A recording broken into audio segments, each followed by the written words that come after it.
ನಾನು ಯಾವತ್ತೂ ಅದನ್ನ ರಿಯಾಕ್ಟ್ ಮಾಡಕ್ ಹೋಗಿಲ್ಲ. ಸೋಷಿಯಲ್ ಮೀಡಿಯಾದಲ್ಲಂತೂ ನಾನು ರಿಯಾಕ್ಟೇ ಮಾಡಿಲ್ಲ. ಯಾಕಂದ್ರೆ ನನಗದು ಬೇಕಾಗಿಲ್ಲ.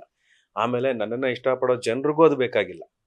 ಖಂಡಿತ ಅವ್ರಿಗದು ಅಗತ್ಯ ಇಲ್ಲ. ಯಾಕಂದ್ರೆ ಅವ್ರಿಗೆ ಗೊತ್ತು ನಾನು ಏನ್ ಮಾಡ್ತಿದ್ದೀನಿ, ನನ್ನ ಜೀವನ ಹೇಗೆ, ನನ್ನ ಮಗ ಹೇಗೆ, ನನ್ನ ಯೋಚನೆ ಹೇಗೆ ಅನ್ನೋದೆಲ್ಲ ಅವ್ರಿಗೆ ಗೊತ್ತು. ಆದ್ರೆ ಈ ನೀವು ಹೇಳ್ದಾಗೆ ಕೆಲವ್ರು ಮಾತ್ರ ಯಾರು ಅಂದ್ರೆ ಏನೋ ಹೇಳ್ಬೇಕು ಅಂತ ಕೆಲವ್ರು ಹೇಳ್ತಾರೆ. ಇನ್ನು ಕೆಲವ್ರು ಪಾಪ ಕಾಳಜಿಯಲ್ಲಿ ಹಿಂಗಾದ್ರೆ ಚೆನ್ನಾಗಿರುತ್ತೆ ಅನ್ನೋ ಆಸೆಯಿಂದ ಹೇಳಿರ್ಬೋದು.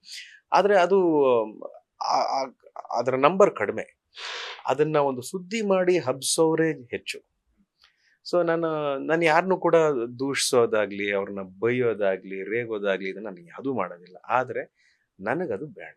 ಇನ್‌ಫ್ಯಾಕ್ಟ್ ನಾನು ನಾವು ತಮಾಷೆ ಫೋನ್ ಮಾಡ್ಕೊಂಡು ತಮಾಷೆ ಮಾಡ್ಕೊಂಡ್ವಿ. "ಏನ್ರಿ ಇವೆಲ್ಲ? ಯಾಕೆ ಇವೆಲ್ಲ ಸುಮ್ನೆ ಹಾಕ್ತಾರೆ?" ಅಂತ. ನಾವು ಆ ಥರ ಅಂಥ ಒಳ್ಳೆ ಸ್ನೇಹಿತರು ನಾವು.